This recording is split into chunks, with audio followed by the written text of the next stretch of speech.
Give it a second. It takes a second to start streaming. There we go. Awesome. Can you guys all hear me?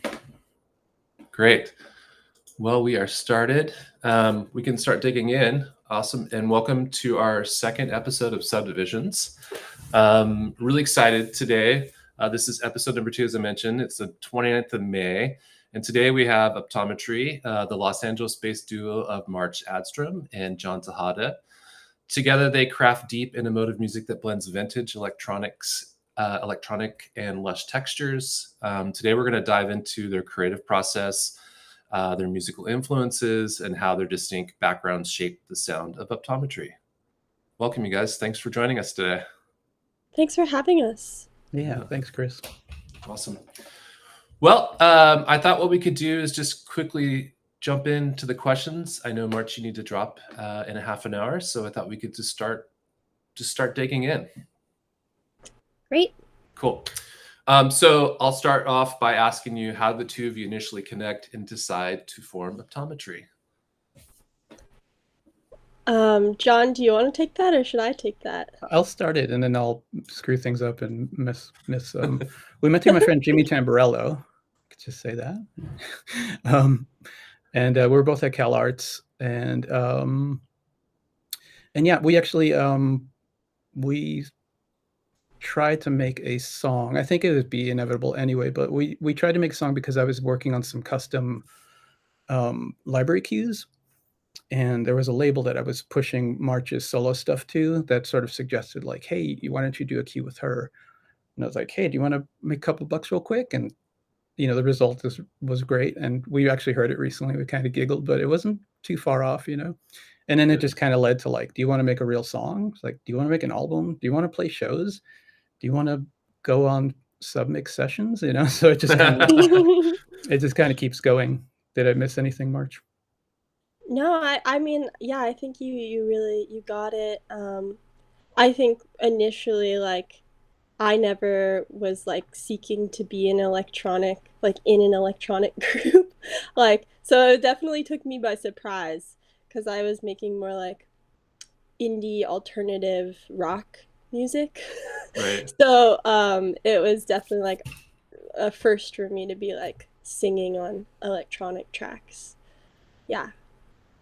And I think a lot of our stuff leans towards that anyway. And yeah, now there's no rules. We make whatever music. So sometimes it's like club-based almost, and then sometimes it's just straight ahead kind of indie stuff. So Right. what do you think, March? Yeah, I think we're just going with the flow. Whatever vibe we feel. I think we're influenced by a lot of different genres and styles. Yeah, and I think initially we did have these influences of trying to craft something specific, and it was a different workflow. But you know, as any group, you kind of try some stuff out. But I think where we landed with the last album, Lemuria, and that now we're kind of halfway into a new one. Like, it's just getting really crazy, and it's, you know, I'm still very proud of those first songs. But yeah, it's definitely like any band that keeps going, it's evolving a lot very quickly. In terms of the creative process, you know, March, you mentioned you came from a totally different background, and John, obviously, you're a longtime electronic music producer. March, how was that process of coming in and starting to work like with electronic music, and what was that process like for you, and then what is it like for you now? I think initially it was definitely a bit of a challenge because especially with that first track that John mentioned, it was like we weren't really working on it in the same room. It was like he sent me the track and then I just like had to come up with melody and vocals and stuff over what he sent me. And so it was definitely a new kind of challenge because my writing style before was very like I would just like sit down with my instrument and kind of like write with the instrument as I'm playing it. Mm-hmm. And now I would say I've gotten a lot more comfortable with being able to just like come up with melodies and sing over top of tracks. And I've also like with the most recent record, gotten more involved with the production side, and we've started to like have a more integrated flow where it's like we are kind of writing the whole thing in one session together, which is like really cool. I think that the structures of the songs really change doing that, and also just like the genre. It's like we're blending so many different elements, and like Right. yeah, John will be like, oh, check out this, you know, 808, like here's how we use it. And then I'll be like, cool, and he'll be like, okay, make something, and I'll be like, okay. And then I'll like make something, and then John will tweak it, and it's very like in the moment. And so I realize it's not that different than like writing stuff on like a guitar. It's still like Right. instruments. Yeah, some of the tracks they still start with guitar and March. Like Antidote, you just kind of, I remember you were like, record this, and I had to like jump and like, oh my gosh, and that was like the guitar and the voice. But yeah, to March's point, like initially it was more remote sessions, and then stuff would happen together. But once it came to writing Lemuria stuff, it was like everything in the same room, and there's no more roles. Like one of our last sessions, I did all the guitar and March did all the editing. So like, it just is it's just a unit of production and writing. And I think the only thing that won't happen is I don't see myself singing anytime soon. But as far as everything else, like there's like on the track we'll show later, Bon Voyage, there's a super sick bass line, and that's March on the modular. Yeah. So you're not, because we talked a long time ago about your collage approach to putting tracks together. So no longer that sort of process anymore, John. No, that was a specific thing. That was for the Behind You, the Year of the Living Dead. That was fun to do. It's fun to explore things. When it comes to our thing, we pretty quickly settled into this agreed viewpoint of like everything we do, including the visuals now, the artwork, which is mostly March, and for my projects as well, it all just has to be us, whether it comes out how we want or not. And it's similar with like the production and the instruments and the way we record them, and it just is what it is, and it's just ours. And hopefully that sets us apart, but we're not pulling from anything else. So are you guys working mostly remote? No, again, all this new stuff is done here in this room. Yeah. Oh, so, done in that room. Okay, great. Like, and yeah, as March mentioned, as we keep progressing. Now there was a day where it was generally we'll split music and vocals into different days, and now there's been days where it's like, okay, we made the music. Okay, I'm ready to do the vocals, and it's like, cool, let's just finish it off. So that's like, because we both work really fast. It's like I thought I was always the fast one, but now I'm like, I have to keep up with March because she'll, I have to like make sure everything's like plugged in, and because, we just have to be able to capture that stuff when it happens. Right. I was going to ask you, is there like any specific instrument or plugin or things like that that are helping shape the Optometry sound?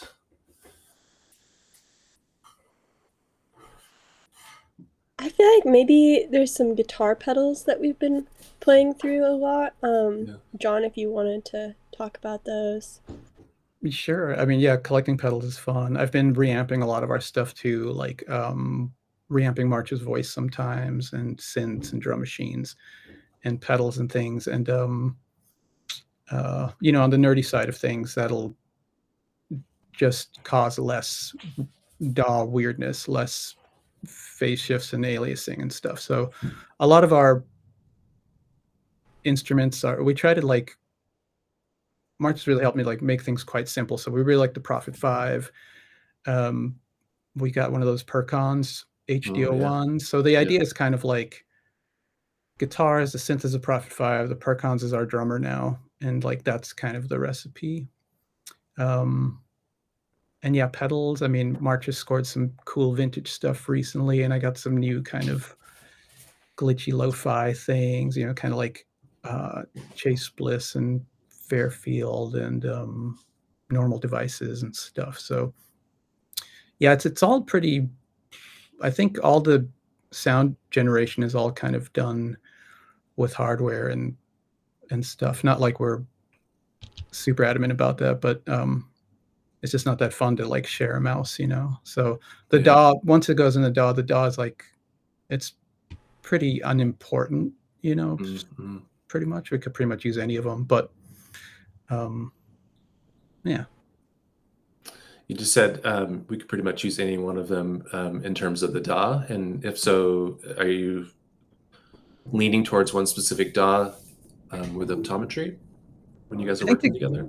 Together we are, because March is pretty good at Ableton, so we just stick to that. If I'm working with Plaid, they use Logic, and then we'll just stick to that. Just makes sense. I weirdly like to try them all, but I don't think that's a common thing.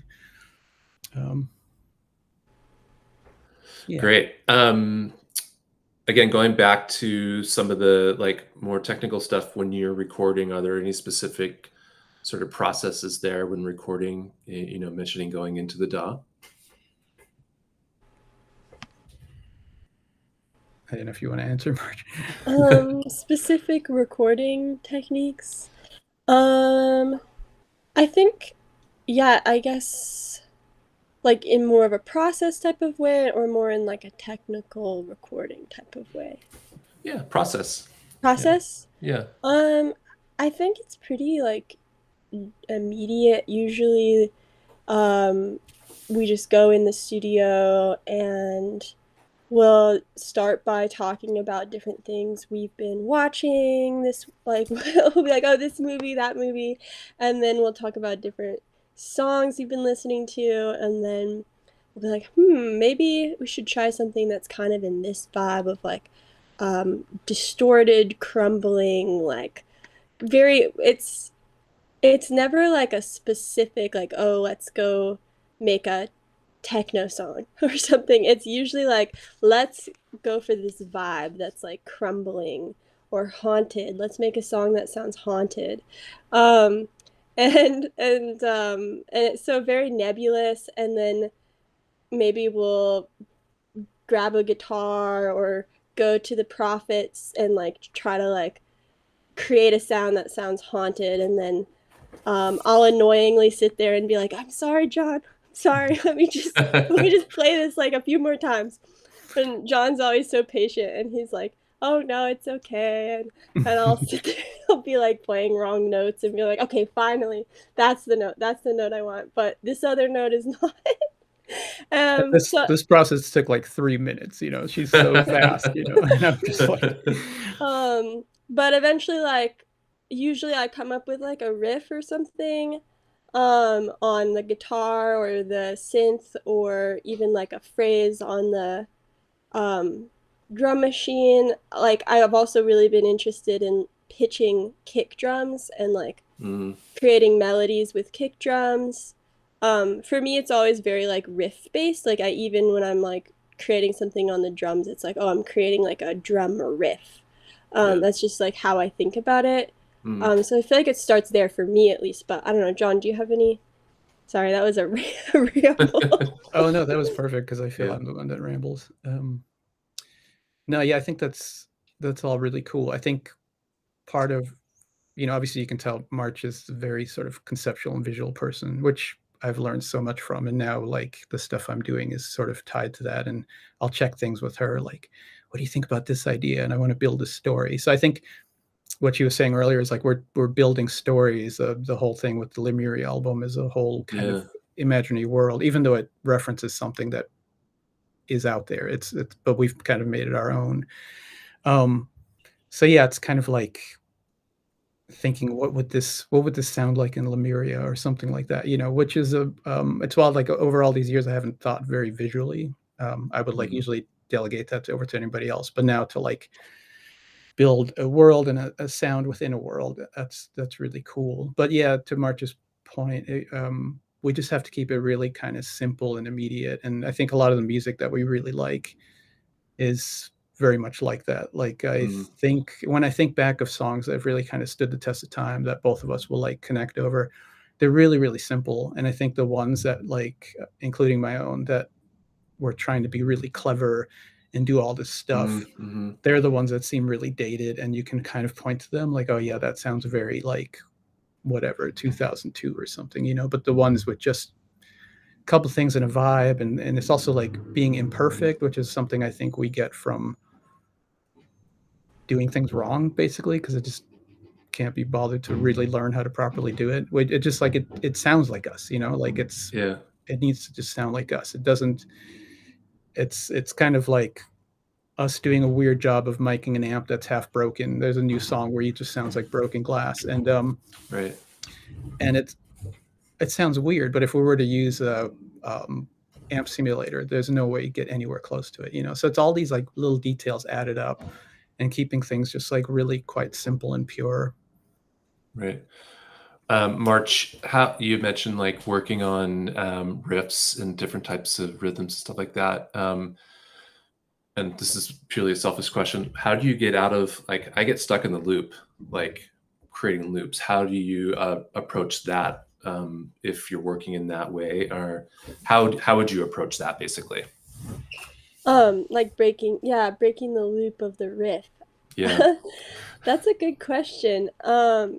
I think that's something I've definitely worked on for a while, is like trying to figure that out. I think it's, for me, I like to do things in one take or like in one performance, and I like to be able to play everything flowing together. So usually it starts with like, oh, I have this riff, and then I'll kind of like hear another riff in my head and try to bring that one into being, connecting them together. I think everything in my mind is still riffs. It's just like different riffs. And I usually am kind of mathematical about it. I think that like I'm like, oh, like today I want to try to have like 3 different riffs, or today I'm just gonna like keep this riff going the whole time and try to like figure out what elements can come in and out to like change it up or change the vibe. But yeah, I think I'm very mathematical about it, and then I also am just like following my intuition of like, oh, I'm hearing this other thing, and just like allowing that to like naturally happen rather than being like, oh, that doesn't make sense, like I played the riff 5 times and now I'm going to this other riff. But like just like trusting that intuition and not really having necessarily like an explanation for it. Right. Yeah, that's the thing. March hates to comp, and like, so a lot of this stuff you'll play it all the way through, and then like I've actually been doing that recently on the stuff that I'm working on. I'll tell March like I played it all the way through, but it's kind of cool because it's like, hey, that's how you used to kind of make music when you know when you're going to tape. You had to play it all the way through, and it just gives that variety, right? So even like one simple idea, like if you're playing all the way through from minute, you know, from 0 to 3 minutes, it's kind of shift in expression and tone. So that's just a simple way that you can get out of the loop, I think, even if you don't have different sections. Right. Yeah, I'm really interested in that because we get a lot of people asking us questions like, how do you get out of the loop? And like, how do you subtract things when you've got like 20 loops? And so I find that a really interesting approach. And obviously, like you said, it's just going back to the old school and just doing it to tape, right? Full takes. So, you know, in terms of like, and we can get more into this once we get into the DAW, but how do you guys approach like the mix down and the mastering and that type of stuff once you've gotten some solid ideas on tape? Well, we don't have tape. We have our DAW. Well, I was sorry. I was going back. We're trying to keep it uber cool, but we're not that uber cool. I did experiment with that recently, and I was like, "Oh, right, yeah, I don't miss this March when I tape machine." Like, maybe one day we'll find a primo working one, and or a really screwed up one that makes sounds. I mean, that's probably more our vibe. Yeah. What do you think, March, About tape or the mix and master process? mix and master? How about all? No. The mix and master process. I feel like that's all you, John. Kinda, yeah. But I think, you know, the March hears. I mean, we just. I think we make such a good team because she just really hears all the stuff that I'm like. There'll be something blatant that I just am not hearing anymore because I'm like blind to it, and so she can just very easily point out perspective. But I think we both, like, even since the beginning, like, we really kind of connect in this sound that we want because the stuff could be a lot shinier or louder or modern, but we both kind of like we have this sort of, I'd say, like, comfort in dynamics. Just invented that, but we're both pretty dialed on needing it to sound a certain way. And again, it's just really simple is the best. Yeah, we just take care of all of that ourselves as well. So even if I'm taking care of something, like, we review it together and just make sure it's okay. And then if it's not, we both kind of take a crack at it when we're together so we can both like hear it at the same time. So yeah. Awesome. Yeah. I think we're kind of like you mentioned the simple sound, John. And I think in a way, like, and you mentioned earlier that we have this sort of vintage quality. And something I've been very inspired by is like the hauntological movement. It's like hauntology in music and the idea of like songs kind of having this inherent nostalgia to them. And I think that in the mix and master process, you can really like hone in on that in a way, especially like if you're keeping it simple and going back to some of the older like thoughts and views on mixing and mastering from like the 90s. Yeah, I think it just like brings the track home in a way to that like sort of nostalgic energy. Yeah. And I think a big part of it is like being okay with doing something a bit different. There's I lost my train of thought. Nostalgic. Yeah. Well, I think that's a good transition to start maybe talking a little bit more about the technical process and how we can dig into the D.I.Y and kind of walk through that. Okay. Let me see if there's any questions over on the live stream. Oh yeah, let's do some questions while we have March still here for 7 minutes. Oh. Just fire emojis. Oh, well, that's good. Questions about fire. Yeah. Awesome. So yeah, let's do a little digging into the technical stuff. Or I guess before the technical stuff, Sure. Before we lose March, anything, March, you want to add or ask ourselves a question? I feel like there's a lot to, I don't know. I don't really have much else to add. I think the questions have been really interesting, and yeah, thanks for having us on here. Yes, thank you. Yeah, I guess that will be I will be saying farewell and disappearing into the internet.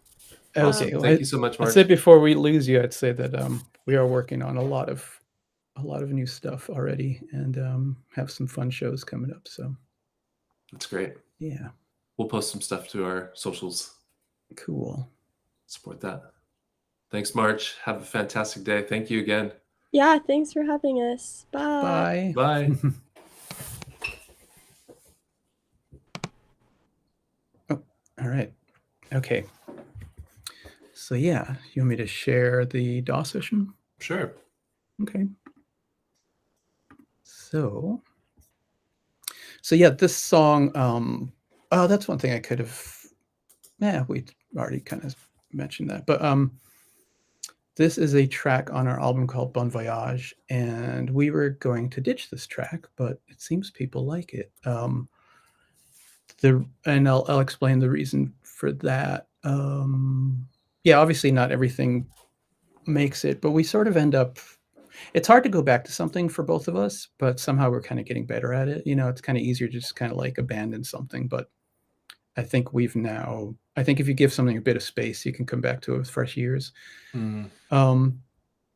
So our whole thing now, I think, as we mentioned, is for better or worse, we're doing everything we can, or we're learning. So like we want to make new live visuals for ourselves. So we're just going to figure that out. And, obviously March is more the visual person, but I'm really trying to learn from that, which is great. So when it comes to music and the visuals and the covers, and even like our new promo shots are us taking selfies essentially, or on a tripod, so basically everything is crafted by us to create this Lemuria world and like to expand it. So this song was, I think, the 5th one we were working on for the album that came out in February. And so March, as I mentioned, she did a really cool thing on a Make Noise Zero Control and Schweiman synthesizer, really cool bass line that you'll hear. Cool. And really cool verses and all the stuff, and there's little hidden things in there. But the chorus was like, we just kind of weren't happy with it. So it was this concept of Bon Voyage, which would kind of make her giggle hysterically. I don't know why. I don't have the original chorus. I wouldn't know which version that was, but essentially is like what you'll hear in the chorus. And it was just kind of modulating a full step, and it was a different bass line, and it's sort of like, it kind of threw the track off a bit. So in this case, one of the few exceptions, my friend Justin Maxwell, who I've been working with for years and years, who I think is in here right now, I just sort of was like, very vague instruction, as I guess I tend to do. It was like, make a chorus out of this, but like, don't worry about what's there, just like do something different. So he essentially took one Bon Voyage, which started the original chorus, and just made these. I needed the vocals to be manipulated because he's just like so great at that, and he's taught me a lot over the years with that. So he sort of manipulated just that one phrase into like a cool thing, and then I added the stuff around it and kept it really simple. So he just said hi in the chat, by the way. Oh, cool. So yeah, where would you like me to start? What should we do? Yeah, I'd love to kind of see kind of the process and maybe break it down by stems, if that's cool with you. Sure. I think some things are in groups. So yeah, I can just kind of do that, breaking down drums and stuff. Hopefully you still hear audio. So what have we got here? It's not as organized as I'd like. Let's see. Okay, we've got like kind of 2 drum things happening. So I think if I hit play here, we've got some older rhythm, maybe a ace tone kind of thing, and then the 808 recorded and chopped up. So so that's the sort of ace rhythm doing a thing, and then the 808 comes in, which is kind of like a very Arthur Bakery 80s thing, Right.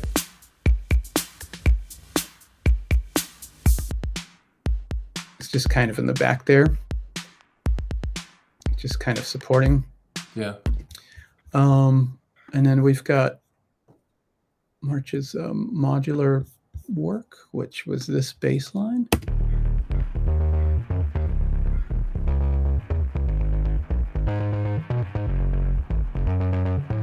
It's really nice.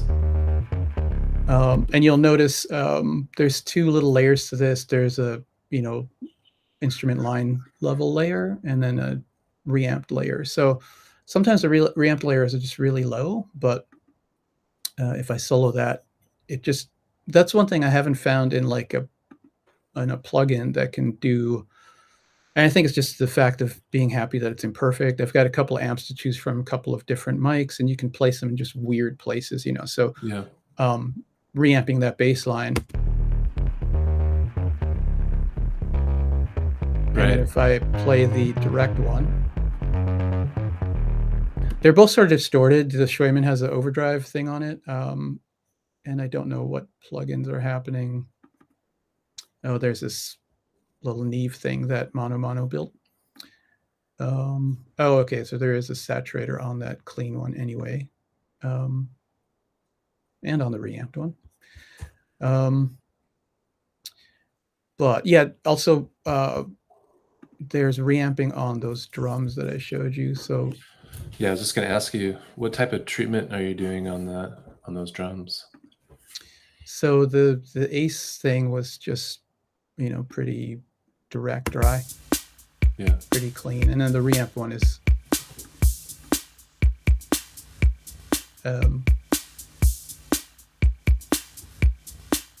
sounds pretty similar. Yeah. Well, yeah, the Fender Twin can be pretty clean. So, but yeah, it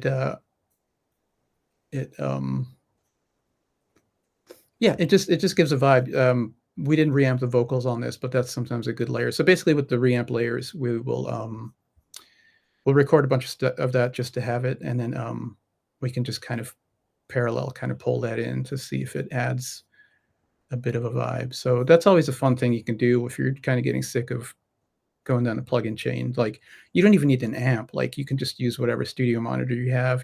Just make sure you're not feeding back. Right. And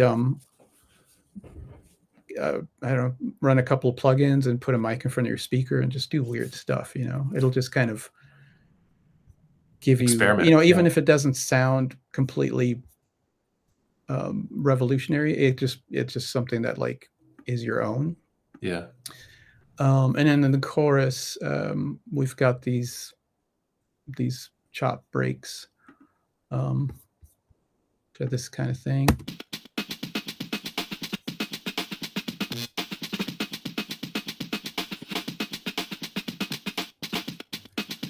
So if I solo all the drums, that's pretty much. And how do you chop those? How do you chop your breaks? I'm pretty big into renoise, so that helps a lot. I think anytime we grab for some instant chopper, March just immediately kind of wags her finger, like, now I have to sit there and do it, So all the drums together should work now, and that should all be this.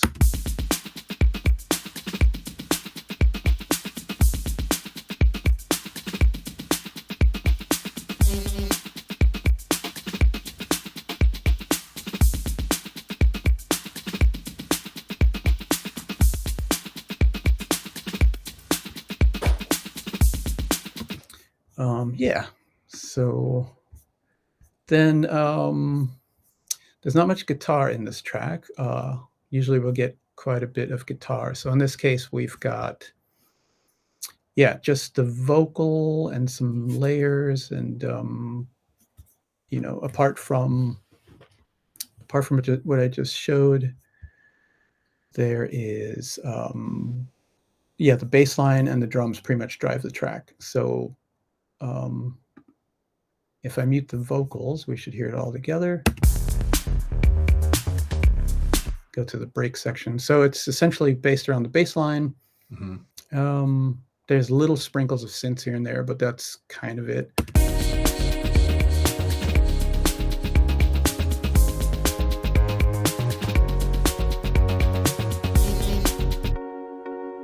Little Prophet riff. Yeah. Oh, there is actually guitar in the second part. There's a sort of gated thing.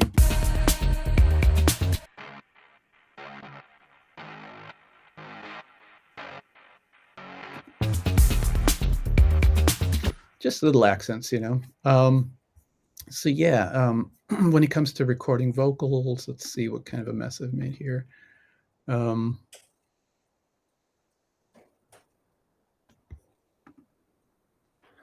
Yeah, how do you treat your vocals and sort of the approach to that for you? It's always different. There's no like template or rack or anything. We've got, mostly we're working with on all these songs, we're working with a Neumann TLM 103, and that's going into a Neve pre. Oh, okay. So that gets so what we found towards the end of that is we were continually getting a really clean, nice sound, which I was really happy with. But once the newness of how nice that sounded wore off, that's when we started like reamping it, because it just didn't have enough vibe, especially for March. So I just had to get over like, but look how clean it sounds, So, and then we actually switched to a, I forgot the model name. It's a warm audio copy of that old AKG kind of handheld. Oh yeah. We're using that mostly now, and that's really versatile because it's like, you can get quite close. It doesn't do the proximity thing, so it kind of behaves like a condenser. It's also really cool on guitar amps. It's kind of good on everything. I kind of learned about it from drum overheads. So that's pretty versatile mic, and she can really kind of change the tone depending on where she places it and how hard we drive it. It's just like, it's very hard to do anything wrong with it. With like a more sensitive condenser, like I feel like I have to be more careful with proximity and like pops and have a screen up. And this is just kind of like sort of a more versatile 57 kind of thing, So that's more the vibe now. Are you running any of those pedals that you guys have mentioned earlier on through that, or is it mostly through the instrumentation? Usually we'll try to get it in direct first to the preamp, and then I've got a reamp box, so I can change the level to go into pedals, and so yeah, generally get it recorded first. And actually, one thing we're doing with guitars now, because there's always like committing to a chain of pedals can be great in the moment, but you might come back 2 weeks later and be like, oh, there's like this buzz or something. So what now we're trying to do is like connect it so there's a DI going into the computer, but the DI is immediately split out to the reamp, and the amps can be mic'd as well. So you still get the benefit of playing the guitar through an amp, but it's sort of split. So you can do all the stuff you would do normally with the amp and record it and get a vibe. And if that works, cool. But like if it doesn't, then we have the DI, and then I can reamp that into a whole new chain or send it into the other amp. Or sometimes it's just good for a layer. So layered up. Yeah. So that's kind of the same idea with the vocals. It's like just to have something boring and clean is good, because with being able to reamp it or run it back out of the processors or do whatever, like you just have that freedom, right? Instead of like, committing to an idea is great and all, but once in a while it'll be like, ooh, that the take is ruined, and like from already guessing the way we do our workflow, the last thing we want to do is like redo the vocals, so yeah, or she, but yeah, then it just becomes this thing of like trying to rescue it. So in a way, that was a sort of an exception here, because this song was rescued, and thanks to Justin for doing that. So I can kind of give a play to that chorus section that comes in. Okay. Yeah. And again, like I don't have the original chorus here, but it was sort of like just a variation to the bass line that you hear, and then it was just the phrase Bon Voyage being sung, and just kind of modulating in a whole step, and it was kind of going up and down. So this is much cooler. So I'll kind of I'll play going into the verse just so everybody can kind of hear what the track is about. Okay. Sunders fade, all that was. Sunders fade.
So, and I had annoyingly asked Justin to make a variation of that whole editing journey for each of the 3 choruses. So they're all different.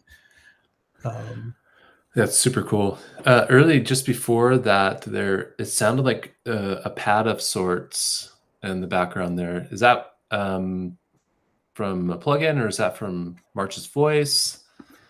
That was, let me just play it again because it's been a minute. That is a guitar with some cool pedals. So that is this. Oh.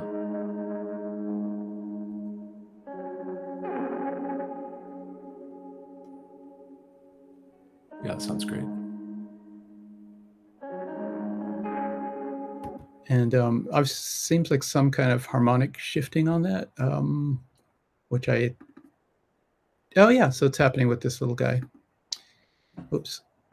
We've got, I think that's making the other semitone. Let me turn it off and see. Nope, it's not. That was recorded with, I don't know what, can't remember what pedal it was, sorry, but it's, no worries. It's just kind of, yeah, it's like, again, it's like getting into that stuff March talked about of things kind of sounding haunted a bit and sort of forgotten. And yeah. Cool. I guess maybe like how did you approach the mixing portion of all of this with so many elements here? Yeah, I try to keep it as simple as possible. I mean, this is a pretty small session compared to what I see people doing. Right. But yeah, I mean, the most of it's in the levels. So getting the levels correct is just a huge percentage of it, and being able to hear on something where you can hear those levels, because I think that's the challenge for everybody. Like, if you've got a small room and big speakers or whatever, like things can really start to kind of lie to you. And the thing is, like, most of us it's not that hard to do this stuff, but most of us, if we're being lied to by our room, and we can only go by what we hear with our ears, right? So it's like, yeah, that sounds great. But then that's the thing where you go into the car and it doesn't sound great. And it's like, well, what's happening? And then it's like, well, here's what your room is doing, and you're actually not even hearing the bass, so you're pumping it way up, So sure. I think there's ways around that now. For me, the things that help a lot is like, I think the headphone market has really taken off in the last 10 years and a lot more in the last 5. So you can really get something that you can get really, really close to. So even though I have some speakers that are pretty cool, I know when I turn them on, I have to be really careful because I have dips and valleys, and I'm going to be lied to. So obviously one thing you could do is like have a reference playlist to kind of train your ears, because it, I think a lot of songs will sound different to kind of how you remember them if you check the details. So one thing I think that helps me is like smaller single driver, no crossover, little cube speaker kind of thing, like for just getting balances. I think it's really, really helpful. But again, this is all personal stuff. People are always like really adamant about what they use. I mean, it's just, for me, single driver takes a lot of the room out of it. It's more focused on the mid-range, but that really helps me balance things. If I have the big speakers on, I might have something where, oh, this sounds great 2 dB down, this sounds great 2 dB up. And it's like, which is it? It's not both, I mean, in some cases it could be like, but no, there is probably a spot where it sounds best. So I can hear that a lot better with these kind of single driver things. And then mixing headphones, that, that's such a wide conversation, but whatever you find that just works for you and you've tried it a few times and the mixes always come out, basically the combination of a speaker and the headphone, like if it's coming out every time now where you're like, oh, this is cool, this is kind of sound good everywhere. I think I'm always hesitant to suggest anything because it's just so personal, and that's why so many products exist, but for me, the smaller speakers, the headphones, I bounce between a couple of them just for fun, like make things new again. And then I might flip on the big speakers, but then I really have to think like, is this really the right decision? Is this like, it'll just have to be like super obvious things where I'm like, whoa, but yeah, that makes it tricky. So Do that's you and just keeping it simple and right? the least amount of processing. Mix bus stuff, that's the one thing I'm still kind of going out to an external little chain of a compressor and a transformer, analog to digital converter, just to basically, like, it does that job. Like, I don't have to think of like which of 50 plugins is going to be the mix bus today. It's just like, no, it's going to go through the rack, and I'm just going to do the best mix I can with it, so that's usually on a good day, that'll be the process. But that's the thing to anything. Just, yeah, I mean, these days it's so nuts. I couldn't imagine getting started with music today. Like, I kind of came from everything being a huge pain in the ass, so I kind of have that in the back of my mind, and then that's still kind of Right. part of my process. But I mean, that helps. It's just like certain things do a job. It's like, it's hard when you have 100 things that do the same job, right? Right. You don't use like any sort of scopes or anything when you're looking at your kicks and stuff like that, or I do a little bit. The one thing that I've tried so many of them, and I haven't really gelled with any of them. But the one that I really do like is DigiCheck, because I've got an Army interface, yeah, and DigiCheck runs natively on the interfaces. And the way it was described to me is it's running filters in real time on the interface, so they just sort of like respond in a way that I don't see from something like Span or Vision or all of these. In the box things or the SSL one, they don't quite. I always say the verb dance. They don't dance the same way. So yeah, I think that's the reason why people still will have hardware meters and things. So on that, I can configure that DigiCheck to have VU most of the time for loudness and things. yeah, Even when mastering and stuff, I'm mainly using a VU.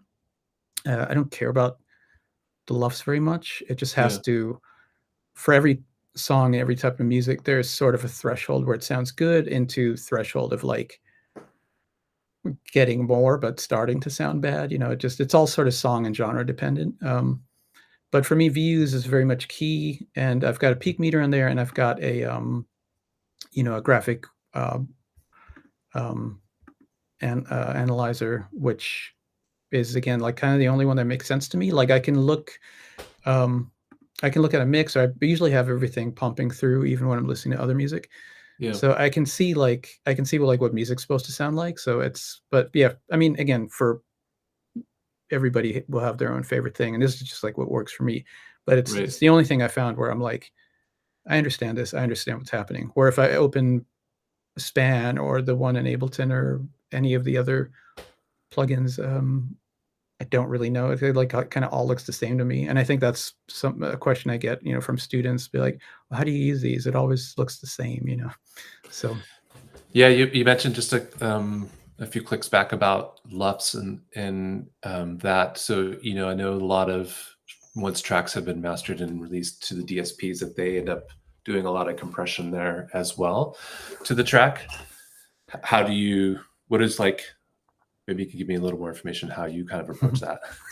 yeah, sure. So I've kind of low key mastered. I just master for artists that I have a connection with. So I've done some stuff for Paul from Orbital. I do the Plaid stuff. I do some stuff for Brain Feeder and Mhm. another couple of labels, but it's not really a public business at this point. I was kind of trying that for a minute, and yeah, still kind of more interested in the creative things that I Sure. do. But this is so hotly debated and argued about that I may not have this 100%. I know one thing is I don't know for certain what they are doing on their end. I know that you can turn this off. So it's on by default, but you can turn this stuff off in Spotify or in Apple Music. So I know when I play back one of my masters in Apple Music, if it's a loud one, like there's this one artist I work with, and the stuff it's bass stuff. It is way up there. I know when I Yeah. play back those masters, they sound like the files I have on my drive. Apart from maybe Apple doing a peak of -1. I don't Right. know, they don't, because I can see it. It's still up to 0. So, So, I mean, for good reason, this is something that is on by default, because if you're listening to some like old Fleetwood Mac and then you switch to like Skrillex, it's gonna be Yeah. annoying to most people. But for Sure. me, like I turn that stuff off because I have no problem doing this, like Right. turn it up, turn it down. I mean, I still collect vinyl and play that, and it's coming from where we come from, depending on how much is cut on per side, it's going to determine how loud the record is, and it's Exactly. not a problem. It's like turn it up, turn it down. So I think there's a lot of misinformation about they turn everything down and you have to deliver at this. I think a lot of YouTube stuff, people just regurgitate all this information, but I can tell you that I can play back a master, and it's what I have on my drive if Yeah. you turn that stuff off. Um so honestly, I guess the answer is I don't know and I don't care. I want to make stuff sound. The people I work with, the stuff I work with, I'm not there's a point of making it even before this digital stuff. You had Dillinger in the 90s like smashing into his DAT machine and just Right. redlining it. And that was kind of like, kind of revolutionary, because that's essentially what people are doing now. They're slamming into 80s, even the big mastering studios are slamming into Lavries or Prisms, and that's a lot of the sound. So um, it's just genre specific. Like Sure. if it's jazz or classical, you're probably not peak limiting, and if it's bass, but it's all down into the mix. Like even a very, very loud record has to be kind of mixed very loud. The sounds have to be, if it's super dynamic. Sometimes the problem with the public mastering was like you get something super dynamic and someone have a reference of a really expensive record, and it's like Yeah. basically mastering it just isn't all that much. And the part about loudness, I actually I teach a course on it, but like the part about loudness is like almost an afterthought. It's all about like making sure it's going to sound good everywhere, and like the transfer of, if it's mediums or like sample rates, or making sure everything is coherent within, and spaces and the starts and the ends and stuff. So but yeah, when I do it for myself, there's just this kind of threshold of like, okay, this is exciting, but we don't want to lose the dynamic um, element. So yeah, and honestly, no one's ever complained or said anything like, Right.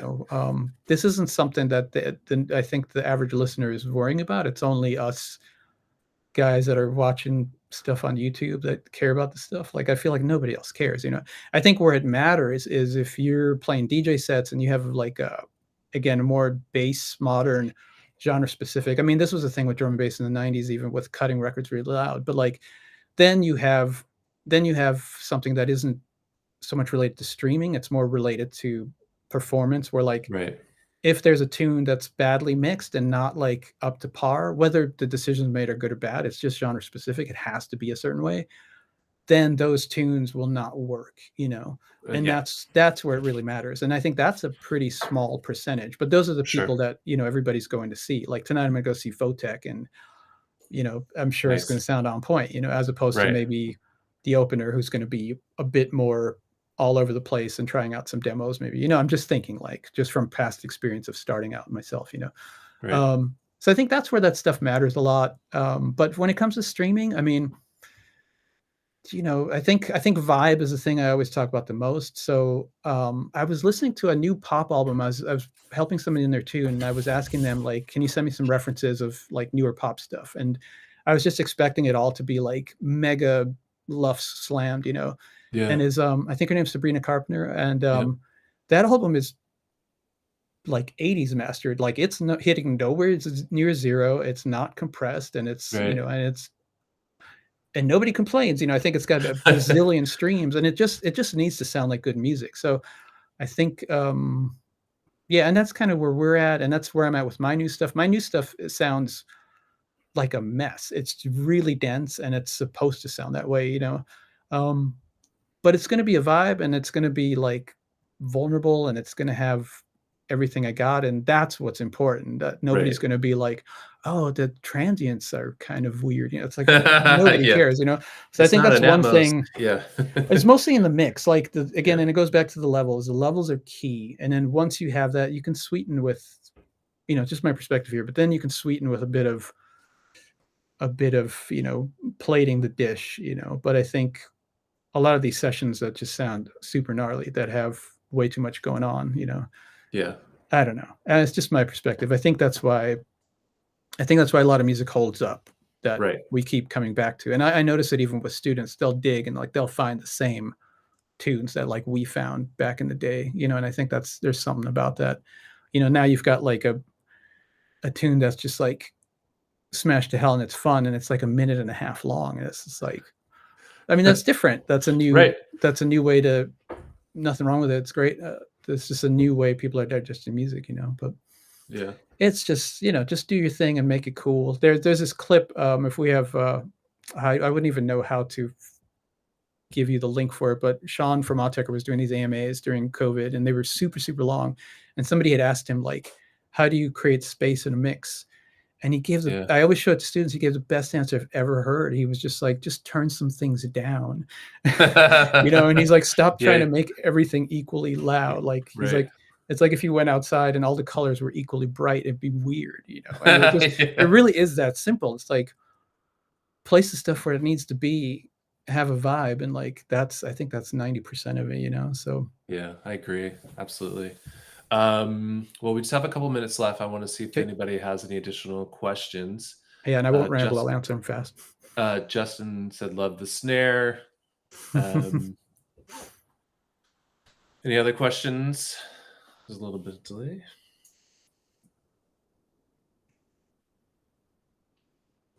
Let's give it one more second. And then there was a question earlier from Nick. He said, how often are you in the same place versus working remotely? And they're pretty much in the same room. Looks like there's no additional questions, John. Well, we've answered everything, I guess. Yeah. Thank you so much for joining us today. That was really fun. I had a great time chatting with you in March. Is there anything else you want to add or say before we drop? I don't know. I mean, everybody check out Lemuria. That's the album we're talking about, and we're working on a new one. And yeah, check us out if you've never heard us before. Awesome.